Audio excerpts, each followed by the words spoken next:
Si te digo el Canal de Panamá, ¿qué se te viene a la cabeza? ¿Qué podemos resaltar? Un paso interoceánico, una ruta comercial muy importante y un punto estratégico geopolíticamente hablando. Pero, ¿sabes que hubo otro paso interoceánico que se quiso construir? Por supuesto, un país tuvo injerencia para que no se construya. Ahora vamos a ver cuál fue.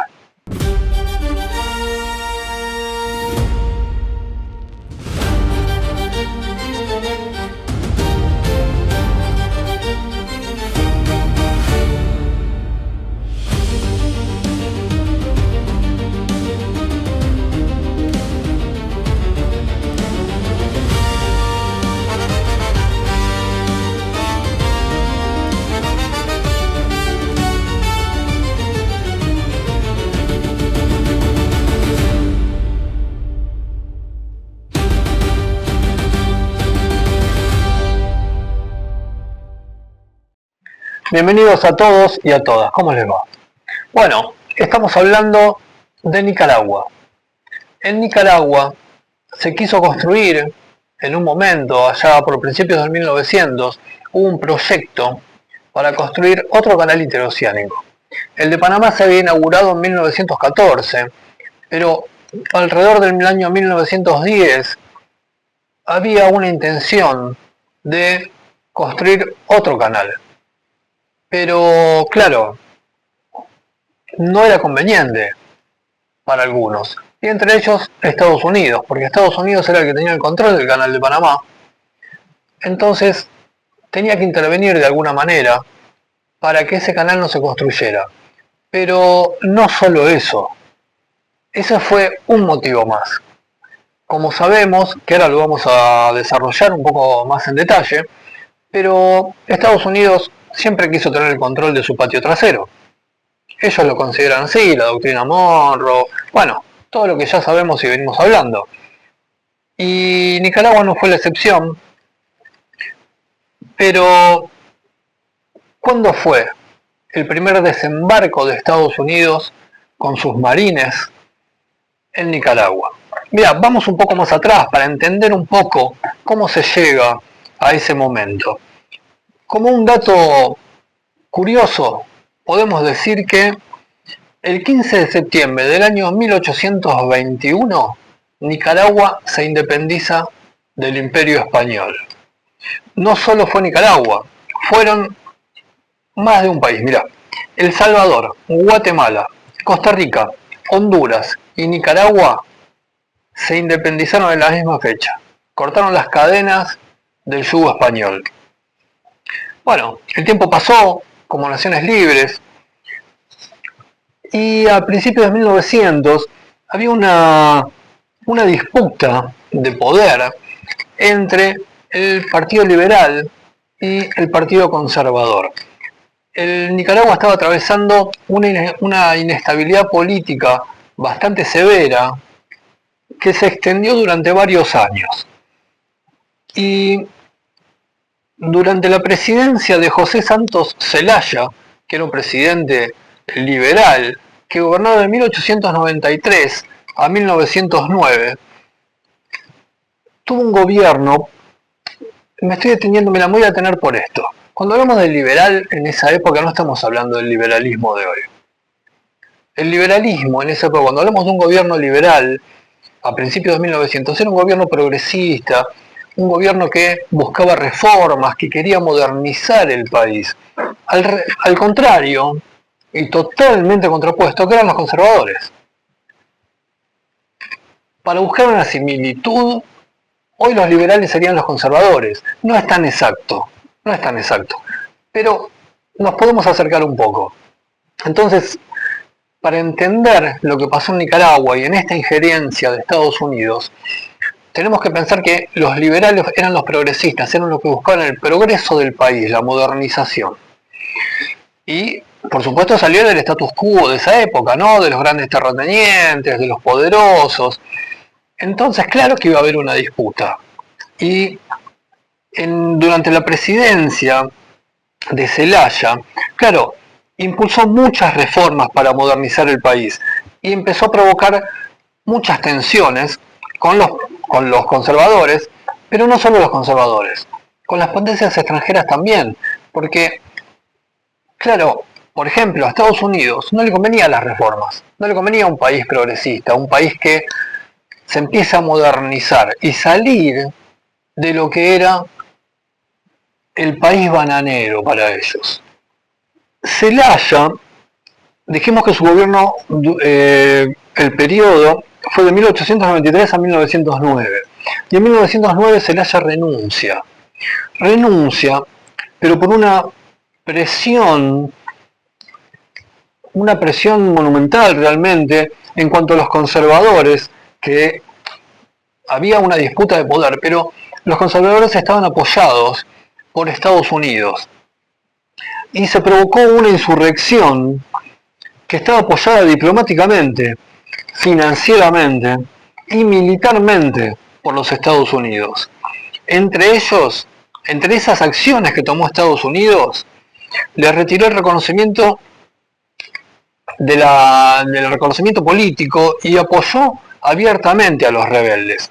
Tras la renuncia de Zelaya, asume otro liberal como sucesor en el cargo, por supuesto en forma constitucional estamos hablando, ¿no? Y el que asumió fue José Madrid Rodríguez, que fue presidente constitucional, como ya lo he repetido, pero dura un año nada más en el cargo.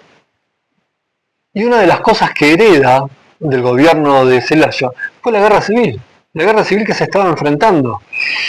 Y a su vez el gobierno de Estados Unidos no lo reconoce a Madrid Rodríguez.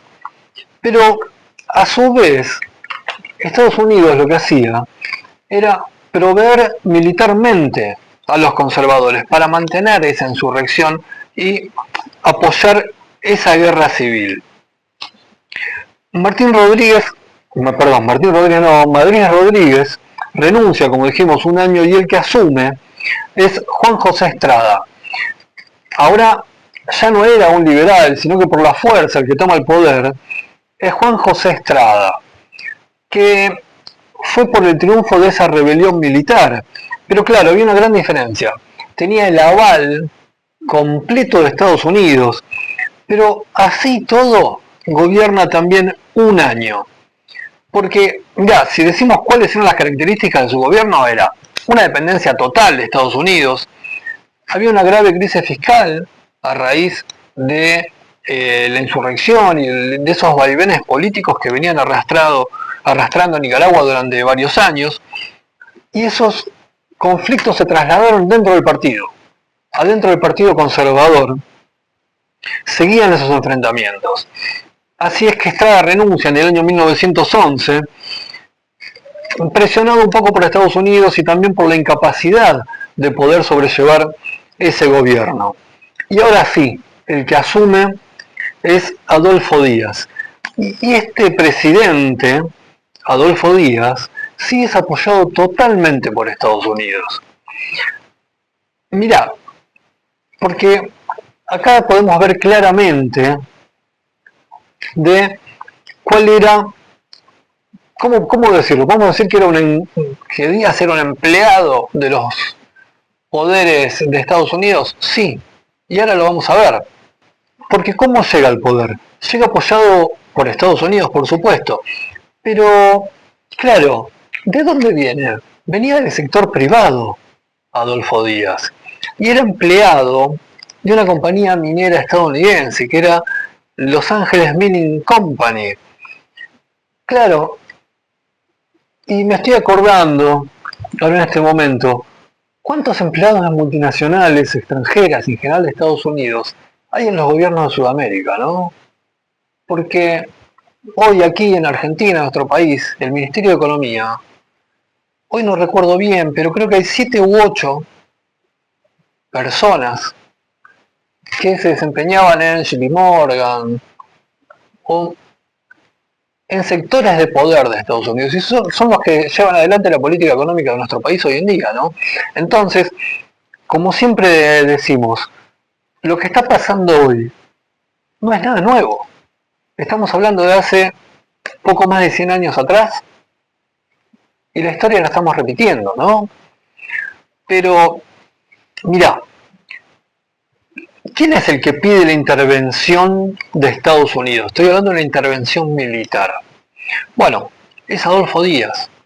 Para poder controlar y estabilizar, como Estados Unidos quería, la sociedad y por supuesto, para llevar calma, como ellos dicen, pide la intervención militar de Estados Unidos, que ya lo venía apoyando, por supuesto, con armas, con financiamiento, pero ahora lo que pide es el desembarco de los marines. Y así es que en el año 1912 los marines desembarcan y ocupan Nicaragua. Como ya dijimos, venía de un sector privado de una empresa estadounidense, pero a su vez tenía vínculos directos con empresarios, con diplomáticos, con bancos de Estados Unidos. Y otra cosa importante que a Estados Unidos le interesaba es que no tenía base popular, no tenía un apoyo fuerte de la sociedad, por lo cual de lo único que dependía era del Partido Conservador y del respaldo de Estados Unidos para poder gobernar. Y para Estados Unidos era previsible, era una persona totalmente previsible, dependiente y controlable. Entonces, estoy hablando, pero bueno, el alineamiento con Estados Unidos realmente era vertical. ¿Y qué permitió? Mira, permitió, con su consentimiento, no, es poco, porque pidió la llegada de los marines, sí. Ahora, el Departamento de Estados Unidos tenía injerencia directa en el gobierno de Díaz. Y a su vez fue intervenido en Nicaragua, ¿no? Fue intervenida en la política interna en forma directa por Estados Unidos. Aplicaron la doctrina Monroe, la política del garrote, porque siempre hablamos de la doctrina Monroe, pero la doctrina del garrote también, ¿no? Porque habla suavemente y lleva un garrote para negociar con fuerza, usando la intimidación. ¿Y esa intimidación a qué te llegaba? ¿A dónde llegaba si no se sometía a efecto? ¿A una intervención directa? Claro que sí. ¿Para qué? Para salvaguardar los intereses de Estados Unidos. Estados Unidos se veía y se ve hoy en día a sí mismo como el protector de la región para asegurar la estabilidad política y evitar conflictos. Pero estabilidad política, ¿para quién? Y conflictos, evitar conflictos. ¿Para qué? Porque busca paz o busca su conveniencia. Busca que no se le generen conflictos a ellos. Bueno, por eso es que la intervención militar en Nicaragua permaneció durante mucho tiempo, para poder establecer ese tipo de gobiernos que no le generen un conflicto, que sean totalmente dependientes. Y cuando hablamos dependientes, que sean dependientes o funcionales, mirá, como el presidente Díaz, conservador, fue funcional económicamente. Porque ¿quién era el que tenía el control financiero del país? Bueno, Estados Unidos. ¿Y quién controlaba? Perdón, ¿qué controlaba? Las aduanas, controlaba la recaudación fiscal, el pago de la deuda externa. Claro, ¿por qué el pago de la deuda externa? Porque en el combo venía el endeudamiento. Entonces tenían que controlar que esa deuda se pague, que esa obligación la puedan cumplir. Pero a su vez le impusieron asesores financieros para que le digan cómo llevar adelante la economía, si lo queremos decir cortésmente. Bueno, claro, y el país queda atado a préstamos. Por supuesto, los acreedores eran los estadounidenses. ¿Y qué garantizaba esto? Esto garantizaba influencia política permanente para poder dominar al presidente. Y, claro, a su vez una capacidad de presión directa, porque no era solo una dependencia económica, también estaban los militares. Estábamos hablando del canal. El canal de Panamá, que fue inaugurado en 1914. Pero, claro, Nicaragua tenía un gran potencial, su terreno era muy apto para construir otro canal, porque, mirá, lo querían hacer, esa conexión interoceánica, la querían hacer como, por supuesto, como una alternativa al canal de Panamá. ¿Por qué tendría que haber un solo paso? ¿Por qué tendría que haber una hegemonía? Bueno, era una alternativa muy interesante, pero si bien la idea de este canal en Nicaragua ya había comenzado a fines del siglo XIX y principios del siglo XX, ¿cuál era la idea? ¿Desde dónde a dónde? Lo querían hacer a través del lago Cocibolca o el lago de Nicaragua y el río Coco. La idea era conectar el mar Caribe con el océano Pacífico, para que el canal se extendiera todo a través del lago de Nicaragua, para poder comunicar esa vía oceánica. Claro, era una alternativa que le iba a sacar, por supuesto, la supremacía al canal de Panamá. ¿Y quién controlaba el canal de Panamá? Estados Unidos. Pero, claro, ¿cómo lo evitan?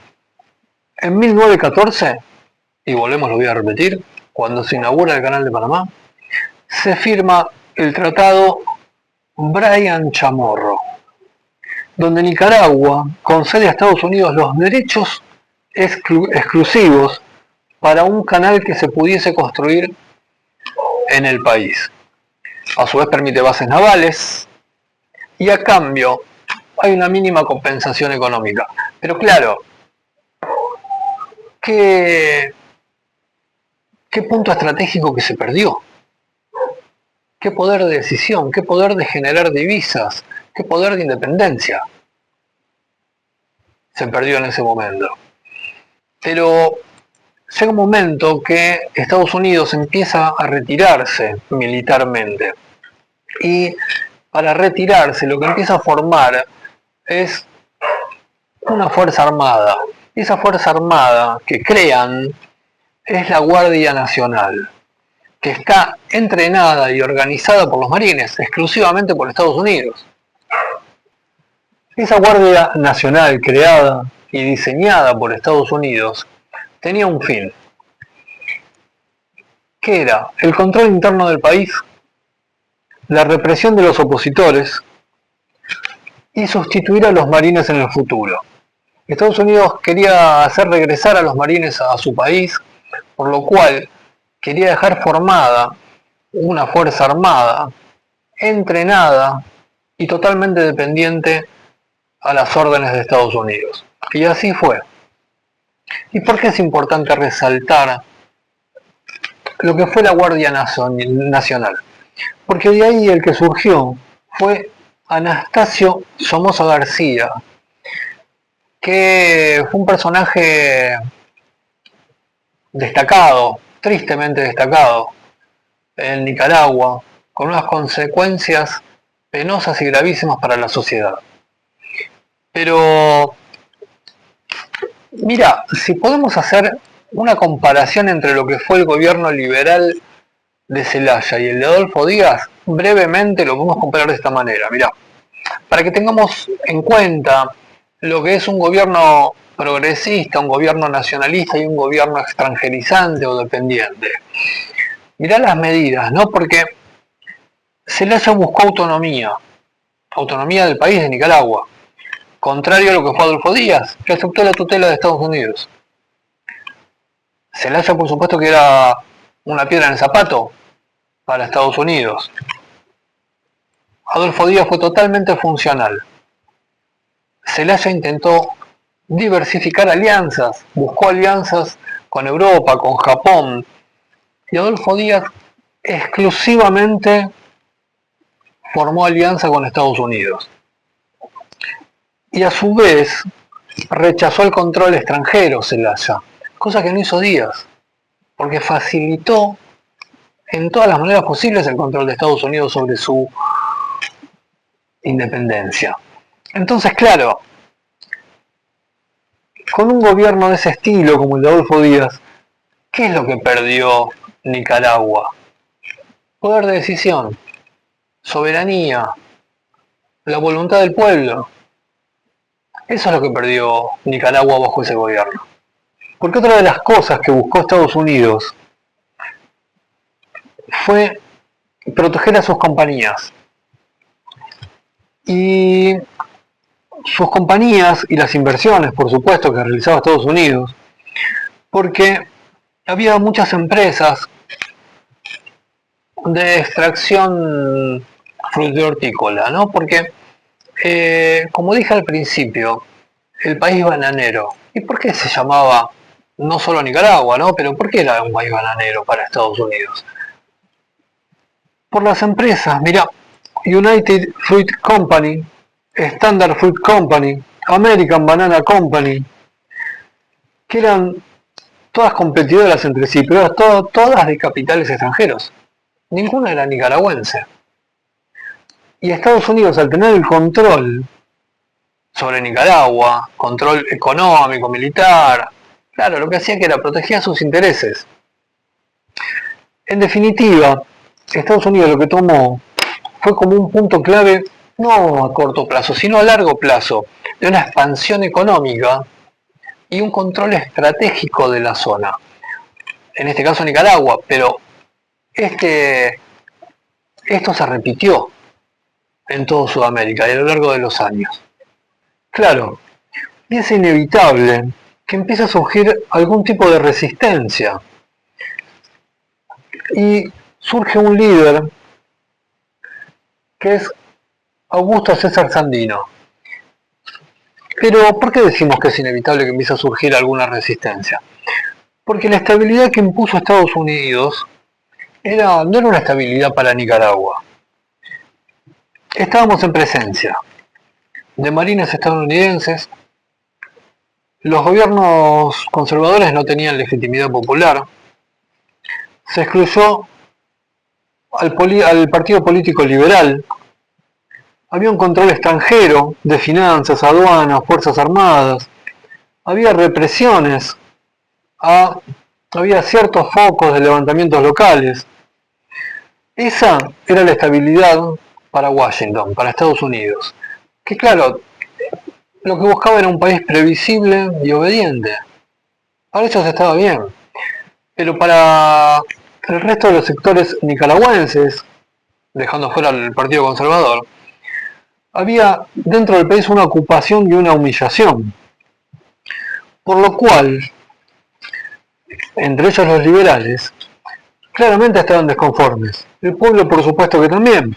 Los liberales fueron derrotados militarmente, no tenían acceso al poder, fueron perseguidos, también fueron marginados. Los campesinos del norte, como las Segovias, Nueva Segovia, Madrid, las regiones rurales, las regiones de bajos recursos. Entonces, a eso le tenemos que sumar que para la Guardia Nacional había reclutamientos forzosos, había abusos de las tropas con respecto a la sociedad, había despojos de tierras, violencia cotidiana, y de ahí surge Sandino. Esos son los motivos por los que Sandino empieza a ser el líder de una rebelión. Claro, y Sandino lo que busca en realidad es repeler esa ocupación. De eso, así empieza Sandino, este liderazgo, porque, claro, al principio no era una cuestión de marxismo revolucionario, no, lo que busca es un poco de justicia, porque Nicaragua estaba ocupada. Y si nos ponemos a pensar, ¿cómo era lo cotidiano en Nicaragua? Ver a los soldados extranjeros armados decidiendo la política local, los presidentes eran impuestos por Estados Unidos, las decisiones no se tomaban en el país, si era un gobierno totalmente dependiente. Claro, y empiezan a surgir estos movimientos, y Estados Unidos, que ya venía con la idea, retirando de a poco las tropas de los marines, haciendo que regresen a su país, se empieza a instalar la Guardia Nacional. Pero claro, la Guardia Nacional estaba entrenada y era dependiente de Estados Unidos también, por lo cual era vista como un instrumento extranjero. Reprimían a las protestas que se llevan adelante, entre ellos al campesinado, y lo veían como una fuerza traidora a la soberanía del pueblo, ¿no?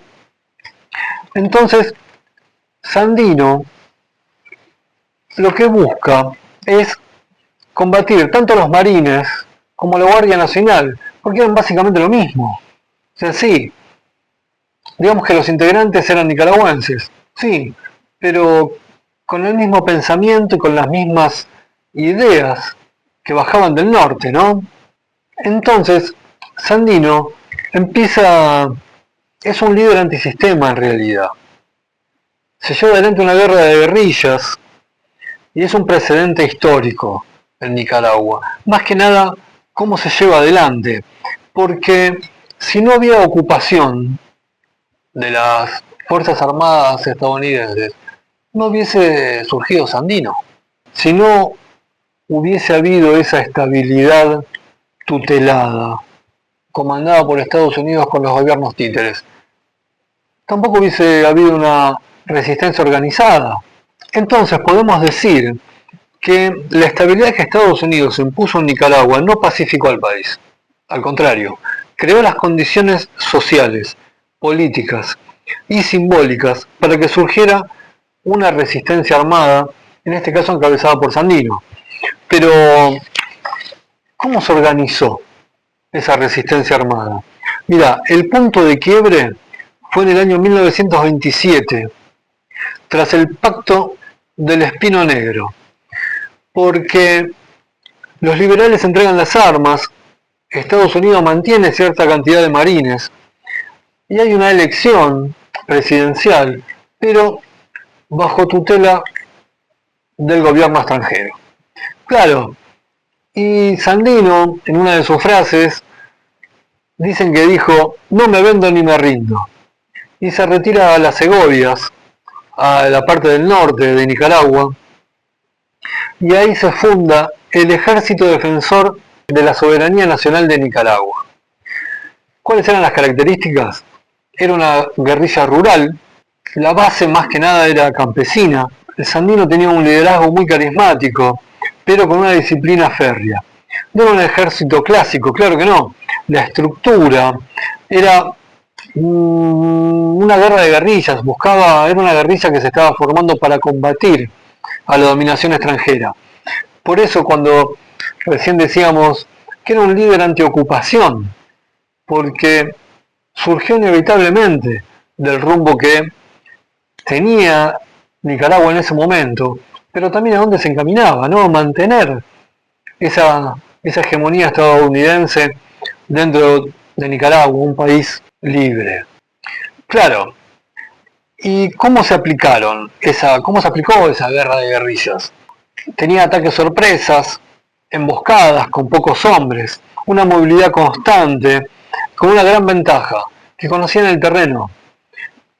Los marines, que todavía quedaban, por supuesto, junto a la Guardia Nacional, tenían un mejor equipo, un mejor armamento, tenían aviones estadounidenses, los marines, que sobrevolaban, tenían artillería, pero al ser una guerra de guerrillas, Sandino conocía el territorio, tenía apoyo local, había muchísima información, por supuesto, porque en una guerra de guerrillas tenés espías por todos lados.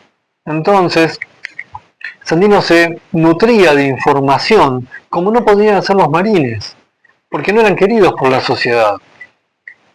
Y aparte tenía la gran convicción de defender su territorio, ese nacionalismo.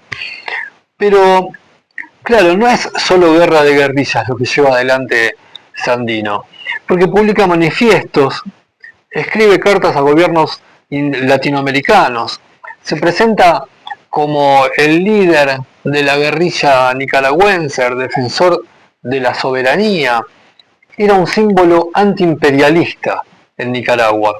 ¿Y por qué logra resistir tanto Sandino a esos marines y esa dominación extranjera? Estados Unidos lo que piensa es que Sandino es un bandolero, que no puede seguir mucho tiempo más adelante, pero en realidad era un gran líder político con un gran carisma, que la gente lo seguía. Y a su vez, Sandino protege a las comunidades, castiga los abusos, comparte los recursos que tiene la guerrilla con el pueblo y vive como ellos. No era un líder que se despegaba del campesinado, de sus compañeros de armas. No, vivía con ellos. A través del tiempo, las dictaduras de Sudamérica, como podemos ver, la de Argentina, Uruguay, Chile, Brasil, Paraguay y otras más, siempre vemos el mismo denominador común. Estados Unidos, ejerciendo a través de la fuerza, imponiendo gobiernos dictatoriales, ya lo hemos visto, Escuela de las Américas, o con gobiernos títeres, también facilitando su llegada al poder, ejerciendo con eso un control geopolítico y un control económico sobre la región, para llevar adelante y proteger esa estabilidad que ellos pregonan para su beneficio. Pero no podemos perder de vista el terrorismo de Estado que se genera con esas dictaduras. Cantidad de gente que pierde la vida, presos políticos, desaparecidos. Y es siempre, en todos esos casos, fue calcado la represión, las medidas económicas, los gobiernos dependientes. Todos se desarrollaron de la misma manera. Como todas fueron impuestas en la misma época, también se retiraron, todas juntas, años más, años menos, en el mismo periodo de tiempo. Podés ver los programas que hicimos anteriores de Chile y de Uruguay, y en el próximo programa vamos a continuar hablando de Nicaragua, de 1933 en adelante, cómo fue la dictadura de Somoza, qué pasó con Sandino. Seguinos por la 98,5, danos like y si no lo hiciste, suscríbete. Nos vemos en la próxima.